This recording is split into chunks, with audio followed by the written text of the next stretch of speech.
오늘은 제가 계속해서 이제 이 광야 생활에 대한 말씀을 좀 교제를 하고 있는데요. 이스라엘 백성들이 이 광야에서 생활하는 네 번째 제가 준비한 말씀입니다. 애굽을 탈출한 이스라엘 백성들이 이 광야 생활에서의 모습을 통해 그것은 지금으로부터 약 3,500년 전 굉장히 오래된 일이죠. 그 정도에 일어난 일인데 그때 일어났던 그 성경에 기록된 이 말씀을 통해서 그러면 오늘 우리의 삶에 그 하나님의 말씀은 3,500년 전에 있었기 때문에 그것이 오래되고 옛날 일이기 때문에 우리와는 전혀 상관없는 일이다. 이렇게 이제 우리는 그 일반적으로 생각을 할 수 있지만 그렇지 않고 하나님 말씀은 살아 있거든요.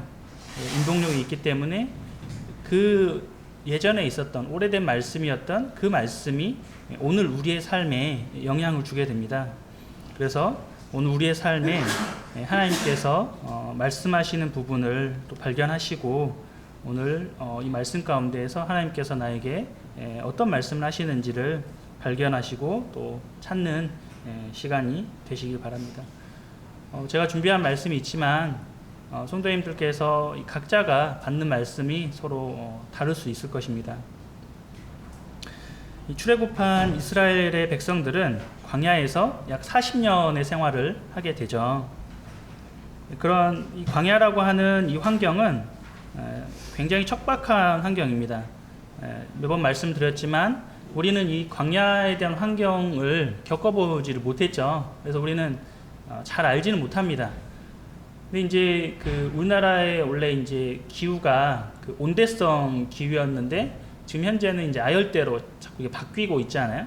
그래서 이제 우리도 여름에는 물론 여름에 더웠지만 지금처럼 이 여름에 이렇게 지속되는 기간이라든지 또는 온도라든지 이런 것을 봤을 때에 많이 더워졌죠. 예전보다는. 그래서 우리도 이제 가끔씩 좀 많이 덥다 이런 걸 이제 느끼게 되긴 하는데요. 네. 근데 이 광야라고 하는 것은 어떤 풀이라든지 이런 것도 뭐 나무라든지 이런 것도 이제 많이 없죠. 그래서 비가 오지 않으면 먼지가 이렇게 폴폴 날리는 그런 땅이 이제 광야라고 하는 것이죠. 굉장히 척박하다는 것입니다. 이런 환경에서 200만이 넘는 이 사람들이 생활을 했다고 하는 것이죠. 남성만 장정만 한 60만이라고 했으니까 여성 그리고 또 어린아이 그리고 노인들 이렇게 합했을 때 적게 잡아도 한 200만이 이렇게 생활을 했다는 것입니다. 그래서 그 척박한 환경에서 이분들이 생활하기에는 굉장히 힘들고 또 어려웠었어요. 어떻게 생각을 하면 이 사람의 힘으로는 불가능한 일이라고 생각을 할 수 있습니다. 지난번에 한번 그런 말씀 드렸던 것 같기는 한데 시리아가 이제 내전을 겪으면서 벌써 한 10년도 넘은 일인데 내전을 겪으면서 이제 그 내전으로 인해서 피난민들이 생겨난 거예요. 근데 지금도 아직 그 피난민 생활이 끝나지가 않았어요. 그래서 천만이 넘는 인구가 아직도 여러 나라에서 그렇게 대피해서 삶을 살아가고 있거든요. 굉장히 힘들고 어려운 삶입니다. 그런 삶을 여전히 살아가는 사람들이 이 지구상에는 굉장히 많이 있습니다. 우리는 대한민국이라고 하는 우리 이 땅에서 태어났잖아요. 우리 이 땅에 태어나는 것에 참 감사하는 마음이 있어야죠. 가끔 그런 생각을 저는 합니다. 지금도 그런 생활을 하는 사람들이 있는데 이때 당시는 말씀드렸던 것처럼 대략 한 3,500년 전에 해당하는 시대이기 때문에 지금보다도 훨씬 더 어려운 그러한 생활을 했다라고 우리는 상상할 수 있을 것 같습니다. 근데 놀랍게도 하나님께서 이러한 이스라엘 백성들에게 이 필요를 공급해 주셨다고 하는 것이죠. 이게 참 놀라운 것이죠. 사람의 힘으로 할 수 없는 그것을 하나님께서 이루어 가시는 것이죠. 그래서 이제 이 출애굽한 이스라엘 백성들처럼 우리가 살고 있는 이 세상, 지금 우리는 세상에서 살아가고 있죠. 우리가 따로 산속에 들어가서 뭐 수도 생활을 한다거나 그렇게 우리는 생활을 하지 않습니다. 우리도 동일하게 학생들은 학교에 가서 공부하고요. 또 직장인들은 직장에서 일을 하죠. 그리고 뭐 엄마들은 또 집에서 일을 하기도 하고 또 때로는 직장 생활을 이렇게 하기도 합니다. 우리는 사회의 일원으로서 도시에서 뭐 때로는 농촌에 사시는 분도 있지만 여러 환경 가운데에서 그렇게 살아가고 있어요.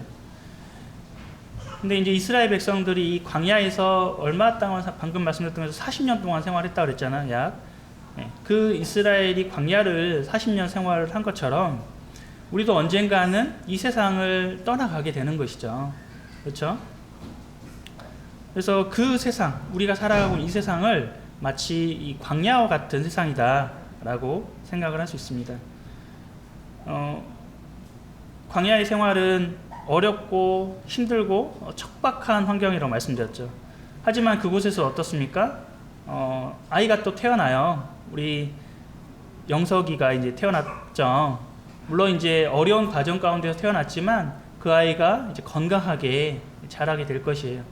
그 가운데 우리가 이제 함께 기도하고 함께 또 기뻐해주고 또 위로해주는 그런 모습이 우리에게 필요하겠죠. 그래서 그러한 이 기쁨이 있어요. 우리에게는 또 하나님께서 공급하신 것을 통해서 어때요? 이렇게 우리가 음식을 섭취를 하잖아요. 기쁘죠. 음식을 섭취하는 것이. 그리고 이렇게 반가운 사람들과 함께 인사하고 또 격려하고 위로하고 또 사랑을 나누는 것 기쁘죠. 그러한 기쁨이 있고 또 하나님께서 이렇게 장막을 치도록 하셔가지고 그 장막에서 쉴 수 있도록 그리고 하나님께서 이 불기둥과 구름기둥을 보내주셔서 그들이 휴식을 취할 수 있도록 그러한 장소와 공간을 이렇게 공급을 해주셨습니다. 그래서 이러한 것도 우리에게 이제 주어집니다. 하지만 우리가 있는 곳은 어디라고요? 우리가 있는 곳은 잊지 말아야 될 것은 우리는 광야에 살고 있다는 것이죠.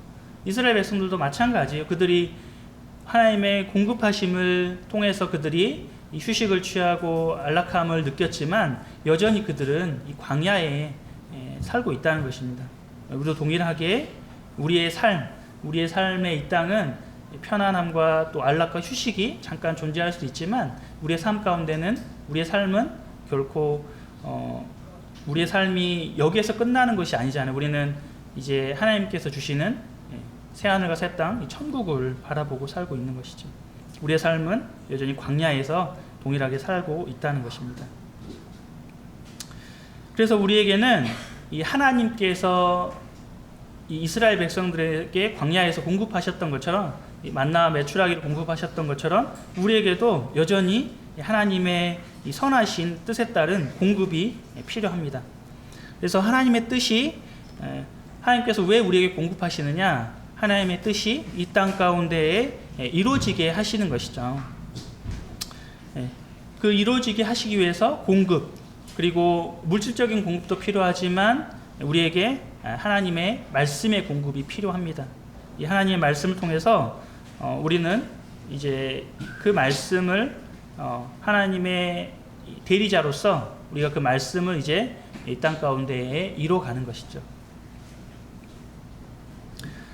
그래서 이제 오늘 우리가 이 자리에 모인 것이 무엇이냐면 바로 이 하나님의 말씀, 이 말씀을 통해서 그러면 나는 하나님 말씀을 통해서 하나님의 뜻이 무엇인지를 발견하고 하나님께서 나에게 교훈하시는 것은 무엇이고 나에게 맡겨준 뜻은 무엇인지 그것을 함께 하나님 말씀을 통해서 교제하고 있는 이유가 바로 오늘 이 자리에 모인 이유가 바로 그것입니다. 오늘 민수기 여러분들 이제 주보를 보시면은요, 민수기 1장 50절 말씀부터 이제 시작을 하는데요. 민수기라고 하는 이 성경은 출애굽을 한 이후에 2년째 접어들어서 이스라엘 백성의 인구를 이제 계수를 했습니다. 그러니까 인구를 이제 셈을 하는 것이죠. 인구를 계수하는 이제 장면으로 이제 시작을 하고 있습니다. 우리 주보를 참조하셔서 민수기 1장 50절을 함께 읽어보도록 하겠습니다. 민수기 1장 50절. 자, 시작. 그들에게는 증거의 성막과 그 모든 기구와 그 모든 구석품을 관리하게 하라. 그들은 그 성막과 그 모든 기구를 운반하며 거기서 봉사하며 성막 주위에 진을 칠지며. 이렇게 되어 있습니다.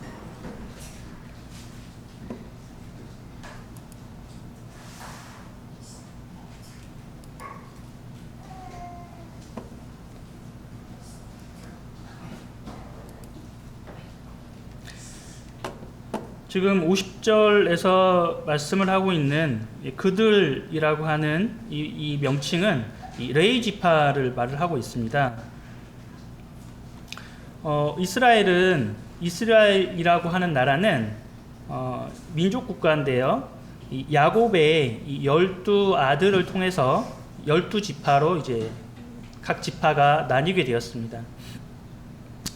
그 중에 지금 1장 50절에서는 뭐라고 말씀하시냐면 이 레위 지파는 이 이스라엘을 계수할 때, 이스라엘을 셈을 때, 백성을 셈을 할 때에 포함하지 않도록 지금 하시는 말씀을 지금 하시는 것이죠.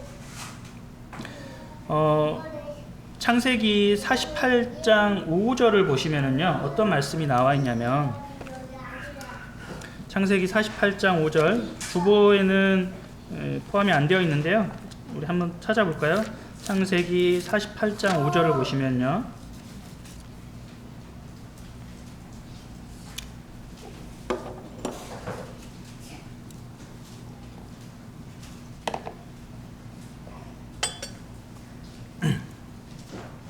네, 48장 5절 제가 읽겠습니다. 내가 애굽으로 와서 내게 이르기 전에 애굽에서 내가 낳은 두 아들 에브라임과 므낫세는 내 것이라. 르우벤과 시몬처럼 내 것이 될 것이요. 이렇게 말씀하셨거든요. 지금 야곱이 이제 그 죽을 때가 이제 얼마 안 남았습니다. 그래서 이제 요셉이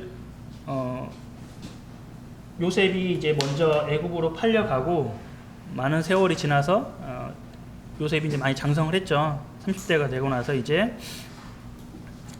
그 이스라엘의 가나안 땅에 흉년이 들어서 이제 애굽으로 가게 되었습니다. 모든 가족을 이제 데리고 이제 애굽으로 가게 되었는데 그곳에서 이제 죽었다고 생각했던 요셉을 다시 만나게 되었습니다. 그리고 지금 48장 5절에서는 요셉의 두 아들인 이 에브라임과 므낫세, 이 에브라임과 므낫세가 요셉의 아들, 두 아들입니다. 이 두 아들을 지금 이제 자신의 아들, 야곱의 아들로 입양하는 이제 모습이 나오고 있습니다. 그래서 이제 우리가 알고 있는 것처럼 이 요셉의 두 아들인 므낫세와 에브라임, 므낫세가 첫째고 에브라임 둘째죠.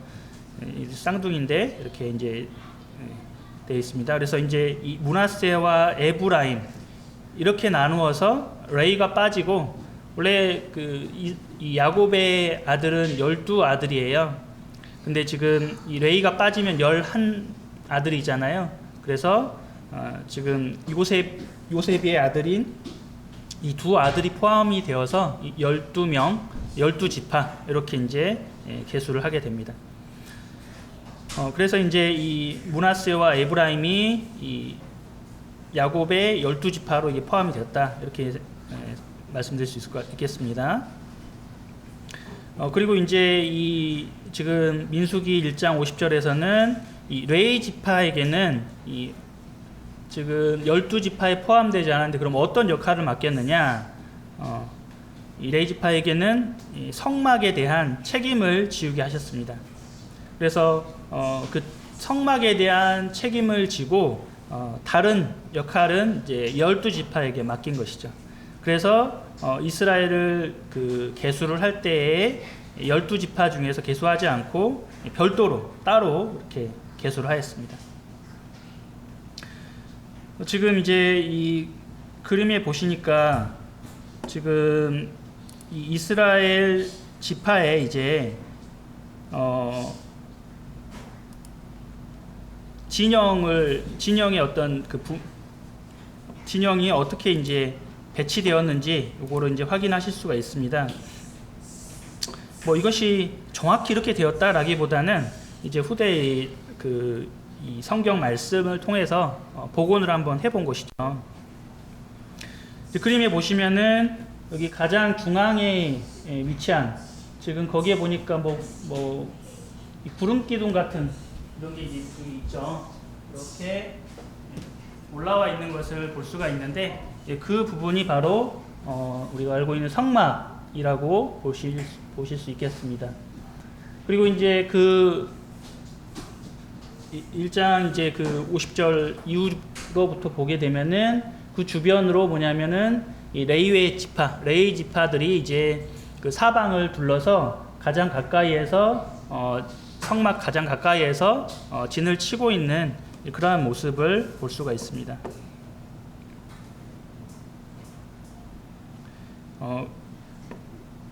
그리고 이제 민수기 2장, 우리 주보를 참조하셔서 민수기 2장 1, 2절 그리고 33절, 34절 같이 한번 또 읽어보도록 하겠습니다. 먼저 민수기 2장 1, 2절 같이 한번 읽어보겠습니다. 자, 시작. 여호와께서 모세와 아론에게 말씀하여 이르시되 이스라엘 자손은 각각 자기의 진영의 분기와 자기의 조상의 가문의 기호 곁에 진을 치되 회막을 향하여 사방으로 치라. 자, 2장 33, 34절도 같이 읽어보겠습니다. 시작.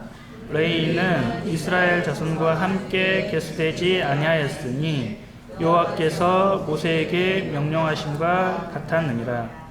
이스라엘 자손이 여호와께서 모세에게 명령하신 대로 다 준행하여 각기 종족과 조상의 가문에 따르며 자기들의 길을 따라 진치기도 하며 행진하기도 하였더라. 이렇게 이제 기록이 되어 있는데요. 지금 2장에서 우리가 볼 수 있는 것은 뭐냐면 레위 지파가 이제 성막에서 가장 가까이 이 사방에 동서남북으로 진을 배치하였고, 그 다음에 이제 12지파도 마찬가지로 어떻습니까? 이 성막을 향해서 이 사방으로 동서남북으로 이제 장막을 텐트를 치고 있는 그 모습을 우리는 이제 지금 그림에서 확인할 수 있는 것입니다. 지금 산에서 이제 두 사람이 이렇게 이제 보고 있는 그런 모습이 이제 그림으로 이제 보여지는데, 성도님들이 이 그림을 보시니까 혹시 어떤 느낌을 좀 받아지십니까?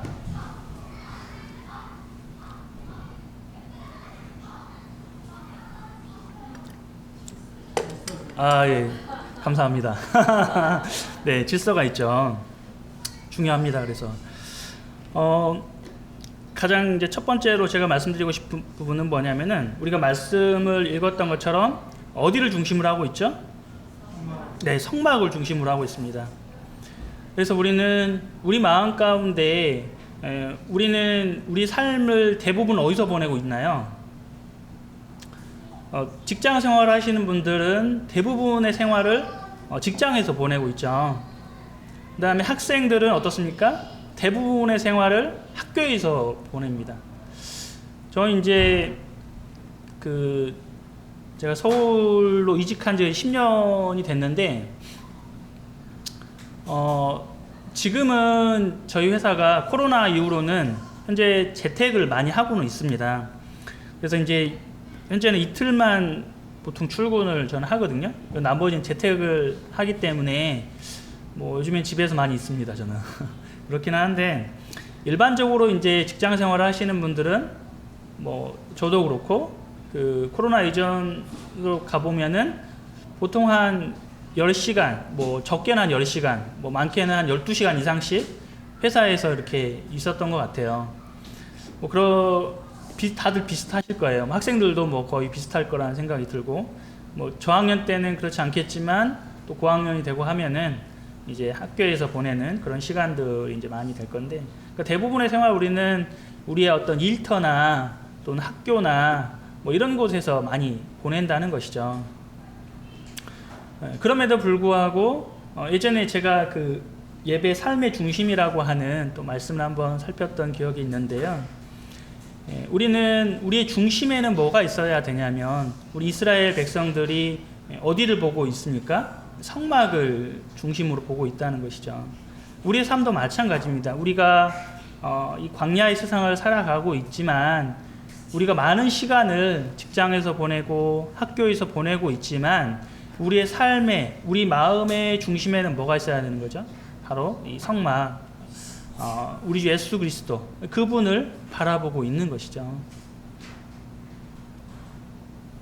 그래서 우리는 구원받을 때 어떻게 고백을 합니까? 주님 예수 그리스도는 나의 주라고, 그리스도시라고 이렇게 이제 주와 그리스도로 고백을 한 것이죠.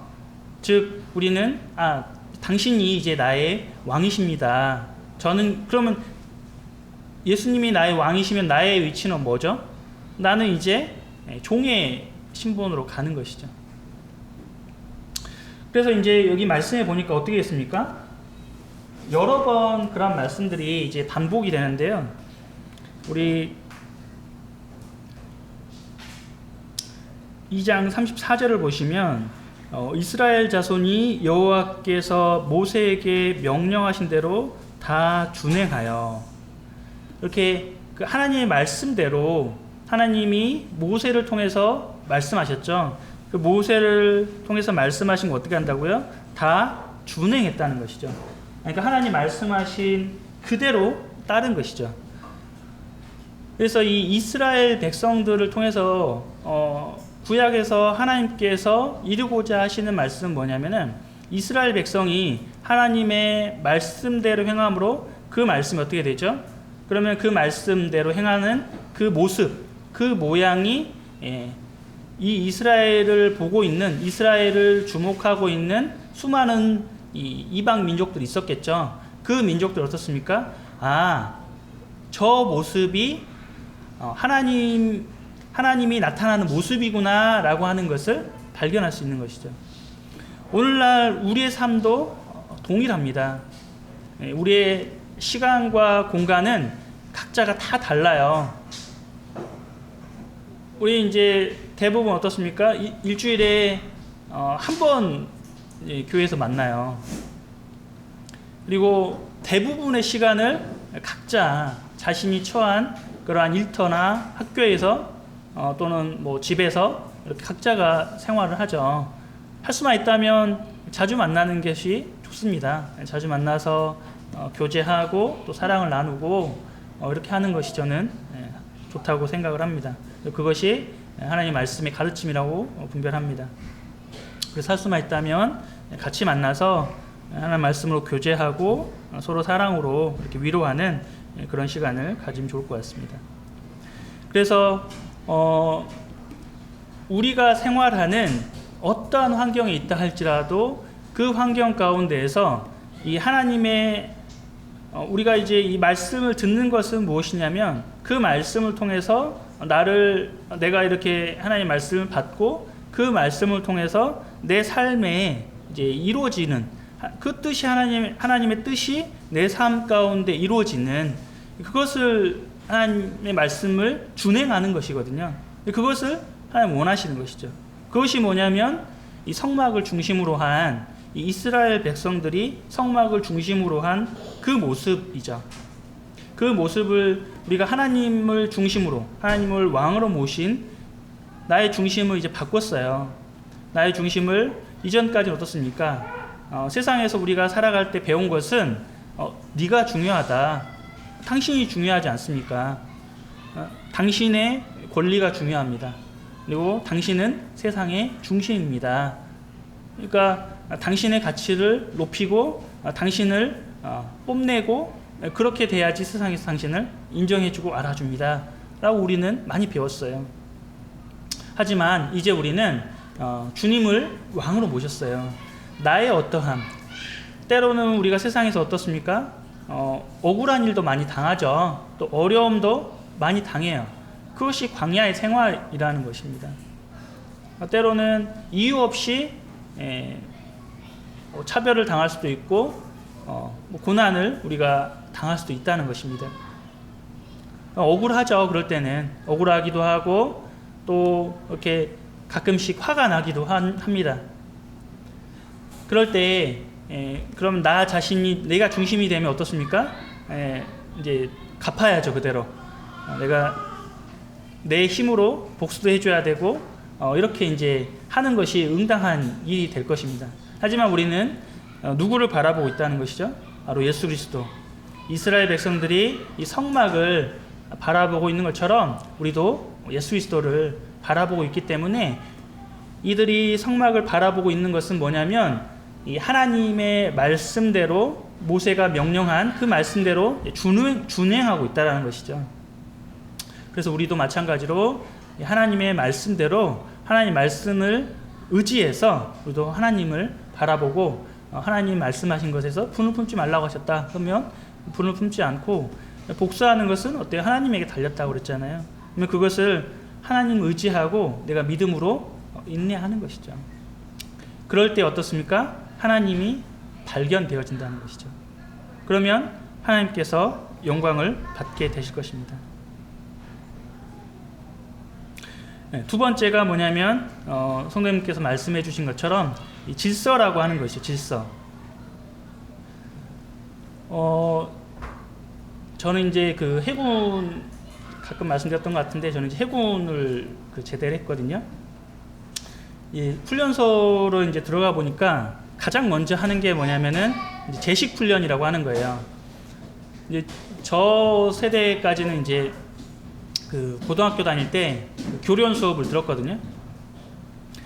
그래서 이제 교련 수업을 할 때 제식 훈련을 했었어요.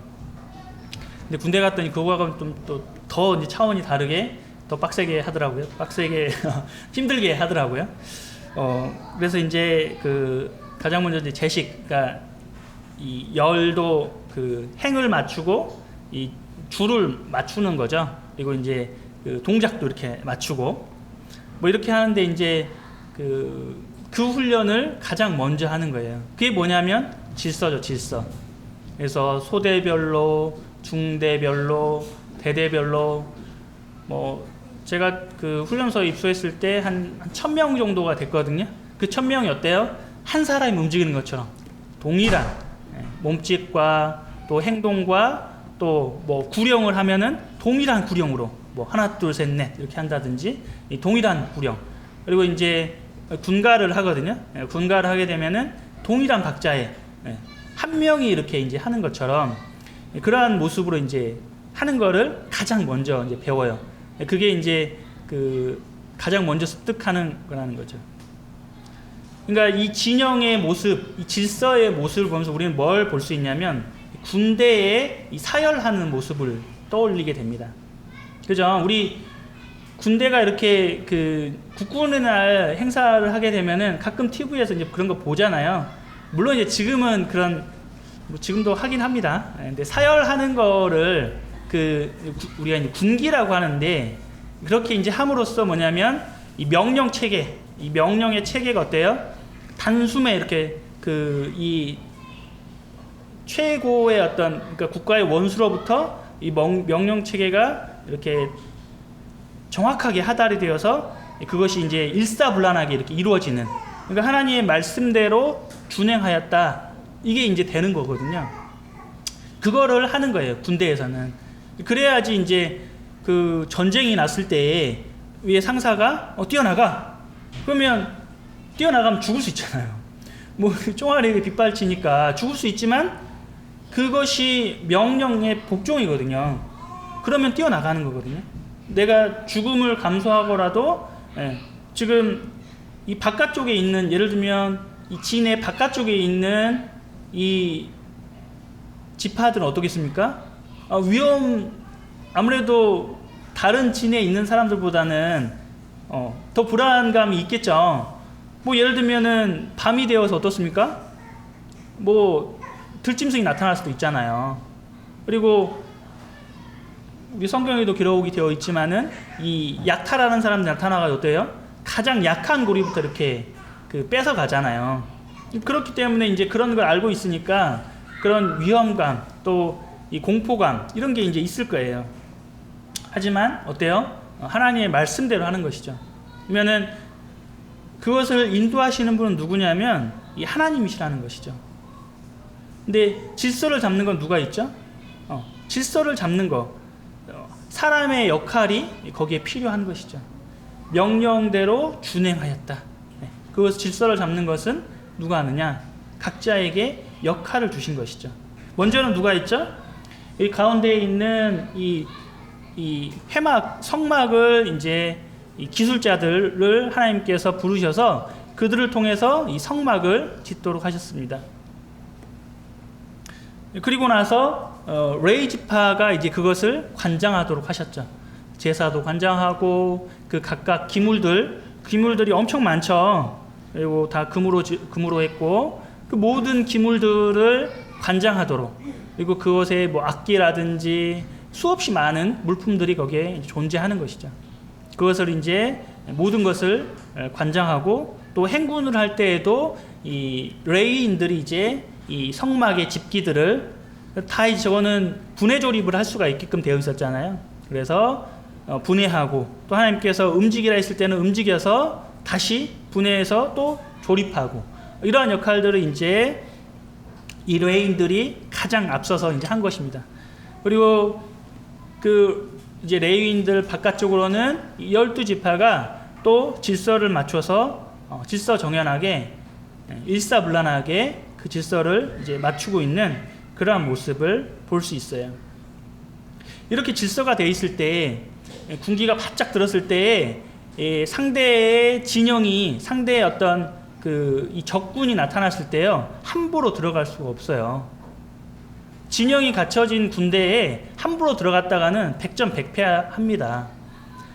그래서 이제 상대의 우리가 이제 전 진법에 대해서는 많이 모르지만 우리 형사형 형제님이 이제 장교 출신이라 좀 많이 알 것 같긴 한데 진법에 대해서는 저는 잘은 모르지만 상대편의 이 진법을 먼저 파악을 하는 거죠. 지금이야 이제 어떤 무기를 체계를 갖추고 있고, 그다음에 뭐 얼마만의 화력을 갖추고 있고, 그다음에 지속성은 얼마나 되고, 또 뭐 군량은 얼만큼 유지할 수 있고, 뭐 이런 여러 가지 것들을 이제 파악을 하게 되겠죠. 고대 군대는 이제 이 병사들이 어떻게 진을 갖추고 있는지 이런 게 이제 가장 먼저 되는 거죠. 그래서 그걸 통해서 상대의 이 전술을 우리가 파악을 하고 그거를 이제 간파해서 이제 들어가야 되는 거죠. 그렇지 않고서 전쟁을 했다가는 이제 필패를 하는 것이죠. 그러니까 이 진영이 질서가 이렇게 딱 잡혀 있을 때에는 함부로 적군이 들어올 수 없는 거예요. 교회도 마찬가지죠. 교회가 일사불란하게 하나님의 말씀에 따라서 우리가 순종하고 하나님의 말씀에 따라서 우리가 질서를 딱 잡고 있으면 사단이 우리를 침범할 수 없습니다. 우리가 서로 결속하고 그 질서 가운데에 하나가 되어서 하나님을 우리가 섬긴다면 어떻게 합니까? 지금 우리가 이 모습을 볼 때 어떻습니까? 질서가 잡히고 성막을 중심으로 있는 그 모습을 볼 때 어떻습니까? 우리는 하나님 정말 하나님의 백성들의 이 모습이 멋있구나, 놀랍구나. 이것을 통해서 우리는 하나님을 발견할 수가 있다는 것이죠. 그렇죠? 하나님은 질서의 하나님이세요. 그래서 우리는 이 교회 가운데서요 질서가 필요합니다. 아무렇게나 내가 하고 싶으면 하고 하기 싫으면 하지 않고 우리가 구원받을 때 어떻습니까? 하나님께서는 우리 각자에게 하나님께서 원하시는 대로 각자에게 선물을 다 주셨습니다. 누구나 할 것 없이 다 받았어요. 근데 그것을 하나님의 말씀대로 우리가 준행하지 않고 내가 임의대로 내 생각대로 판단하고 분별해서 내 임의대로 하게 되면은 그 질서는 잡히지가 않습니다. 그래서 우리에게는 하나님의 말씀의 뜻에 따라서 그 질서를 잡아가는 것이 필요합니다. 근데 그것에 대해서 너무 걱정하지 않으셔도 됩니다. 장로 형제님이나 또는 또 교사 성도님들, 형제자매님께서 나에게 어떤 요구하시는 것이 있다. 그러면 그것을 순종함으로 따르시면 저는 좋을 것 같습니다. 그래서 그것을 통해서 거기에 충성하십시오. 작은 일이든 큰 일이든 그것은 내가 판단할 것이 아닙니다. 교회에서 나에게 일이 맡겨 주었다. 그것이 큰 일입니다. 그것을 통해서 하나님이 드러나시도록 질서를 잡아가시면 되는 것이죠. 나는 왜 이렇게 작은 일이 됐을까? 나는 좀 볼품이 없어. 그렇게 생각하실 일이 전혀 없습니다. 나에게 맡겨주신 그 일이 있다 그러면 그것을 통해서 하나님을 드러내셔야 됩니다. 이스라엘 백성들이 왜 나는 바깥쪽에 나는 위치에 있어야 되지? 나는 왜 안쪽으로 가면 안 되지? 뭐 이런 생각했을 수도 있어요. 하지만 하나님이 그에게 그 위치를 주신 것은 다 이유가 있는 것이죠. 우리는 그 위치를 주신 것에 대해서, 나에게 어떤 은사를 주신 것에 대해서 알 수 없어요. 우리가 다 분별할 수 없어요. 하지만 하나님께서 하나님 어떤 분이시냐면, 우리는 어떤 믿음을 가지고 있냐면 하나님은 선하시다라고 하는 믿음을 가지고 있죠. 그러면 하나님 선하시기 때문에 나에게 가장 좋은 것으로 주시는 분이 바로 하나님이시다라고 하는 그 믿음을 우리는 갖고 있는 것입니다. 그래서 우리는 그 믿음이 있기 때문에 나에게 고난이 올 수도 있고, 나에게 좋지 않은 또 어려운 일이 생길 수 있는 것을 인정합니다. 그리고 또 그것이 올 때 받고 또 인내합니다. 왜? 그것이 바로 믿음이기 때문에 그렇습니다. 그래서 여러분들에게 은사가 주어졌고, 그 은사가 주어졌을 때 여러분들에게 주어진 임무는 뭐냐면 그 역할을 수행해내는 것이죠. 군대에서 명령이 하달되었을 때 그대로 복종하는 것입니다. 진영이 이렇게 그 위치가 되었을 때에 이스라엘 백성들이 어떻게 했냐면 준행했다라는 것이죠. 믿음으로 준행한 것이죠. 왜? 하나님의 말씀이기 때문에 그렇습니다.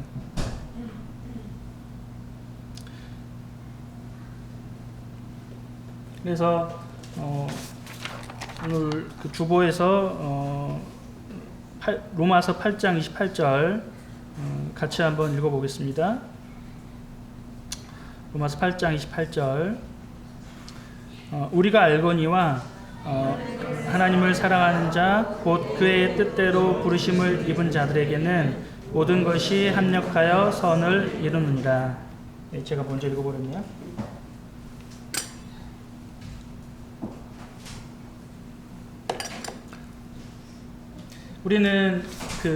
우리가 안다 그랬잖아요. 여러분들은 그 하나님의 사랑을 알고 계십니까? 네, 알고 계시죠.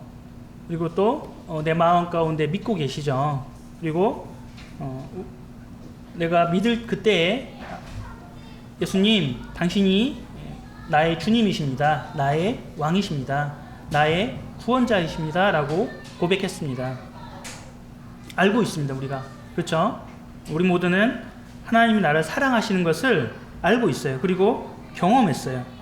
그리고 하나님께서 그 뜻을 통해서 우리가 하나님 모든 사람이 구원받길 원하시는 그 뜻을 통해서 나와 같은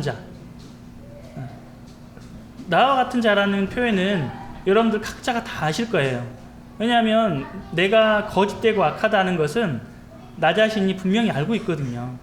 그러니까 그 가운데에 그와 같이 부패하고 썩어있는 그러한 나를 하나님의 이 거룩하신 뜻 안에서 나를 사랑하신 것, 그리고 나를 부르신 것, 그렇게 나를 부르셨잖아요. 그래서 우리를 교회로 삼아주셨어요. 나를 지체로 삼아주셨다는 것이죠. 이스라엘 백성들을 이제 부르신 것처럼 나를 교회로 부르신 것입니다. 그럼 어떻게 한다고요? 그 교회로 부르는 자들에게는 뭐 한다고요? 모든 것이 합력하여 선을 이룬다는 거예요. 그러니까 하나님은 선하신데요. 그 선하심을 이루는데 누구를 쓰신다고요? 우리를 쓰신다는 거예요. 그러니까 이게 놀랍지 않습니까? 하나님은 선하신데 그 선하심을 이스라엘 백성들을 통해서 드러내기를 원하셨던 거예요. 오늘날 마찬가지로 우리도 이스라엘 백성들처럼 이 광야의 생활을 살아간다고 그랬죠. 그리고 광야의 생활을 살아갈 때 힘들고 어렵고 또 고난이 우리에게 닥친다는 것이에요. 근데 우리를 그 어두움 가운데 우리를 불러내셔 가지고 우리와 함께 하기를 원하시는 거죠. 무엇을 함께 하기 원하신다고요? 그 하나님이 선하신 것을 함께, 합력이라는 게 그거잖아요. 함께잖아요. 함께. 우리 같은 자가 어떻게 해? 우리는 거짓되고 악하잖아요. 근본이 그렇잖아요. 근데 우리를 부르셔서 우리와 같은 자들을 통해서 어떻게 해요? 합력하여서 선을 이루기를 원하신다는 거예요. 참 이것이 놀랍다는 것이죠. 우리와 같은 자들을 불러서 우리를 통해서 그 일을, 하나님의 일을 이루시기를 원하신다는 것입니다. 우리 올해 표어는 그 보이지 않는 것을 위해서 살자는 것이잖아요.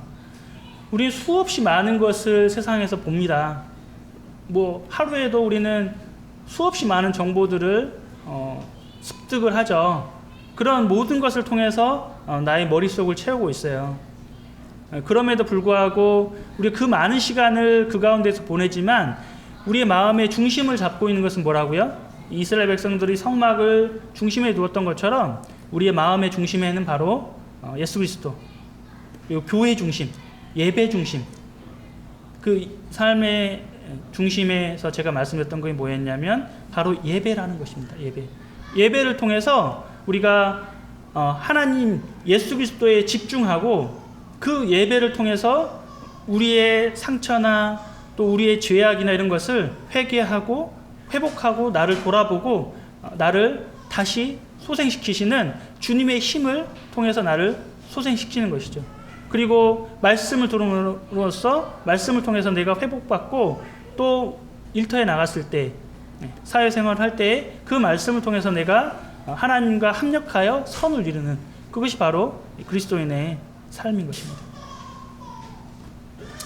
오늘 하나님은 모든 것이 합력하여 선을 이루기를 원하신다. 이 말씀을 통해서 성도님들의 각자의 삶에서 이 말씀이 이루어지는 하나님의 이 말씀이 각자의 성도님들의 삶을 통해서 하나님의 이 말씀이 이루어지기를 원합니다. 기도하고 마치도록 하겠습니다.